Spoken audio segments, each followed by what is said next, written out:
দেখুন, এরা polling party এবং কাউন্টিংয়ে থাকেন এবং এর জন্য এর আগে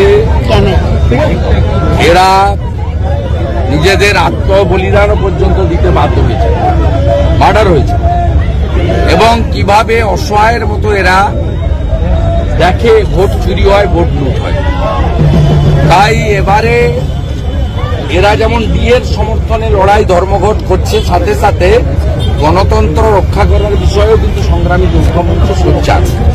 যেহেতু এবারের লোকসভা নির্বাচন ভারতের ইলেকশন কমিশন অফ ইন্ডিয়া করবে সম্পূর্ণ কেন্দ্রীয় বাহিনীর নিরাপত্তার মোড়কে, তাই ইনাদের যে বাস্তব অভিজ্ঞতা আছে পশ্চিমবঙ্গের ক্ষেত্রে, কারণ এই রকম ভোট চুরি পশ্চিমবঙ্গ ছাড়া অন্য কোথাও হয় না। নির্বাচনের দিন, নির্বাচন চলাকালীন এবং গণনার পরবর্তী সময় পশ্চিমবঙ্গে যে রক্তের হোলি খেলা হয়, এটা ভারতবর্ষের কোথাও হয় না। 2021 সালের পরে উত্তরপ্রদেশ থেকে লাস্ট রাজস্থান, ছত্তিশগড়, মিজোরাম, তেলেঙ্গানায় ভোট হয়েছে।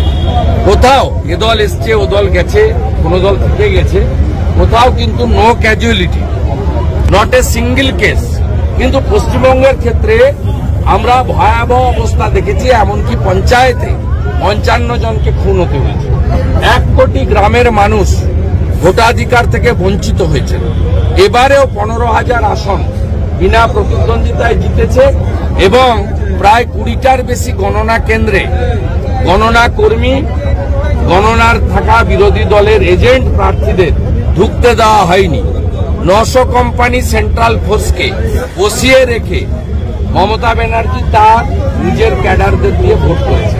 তাই ডিএ আন্দোলন, শূন্য পদে নিয়োগ আন্দোলন, প্রমোশনের ইত্যাদি সরকারি কর্মচারী স্থায়ীকরণের আন্দোলন, তার সাথে সাথে গণতন্ত্র রক্ষা করার লড়াইতে এই স্টেক হোল্ডার, কর্মচারী, শিক্ষকদের, শিক্ষাকর্মীদের তাদেরকেও এগিয়ে আসা উচিত। এজন্য আমি ইসিআইর কাছে তাদের দাবি, যেহেতু ফুল বেঞ্চ রাজ্যে আছে, তুলে ধরার জন্য প্রস্তাব রেখেছি।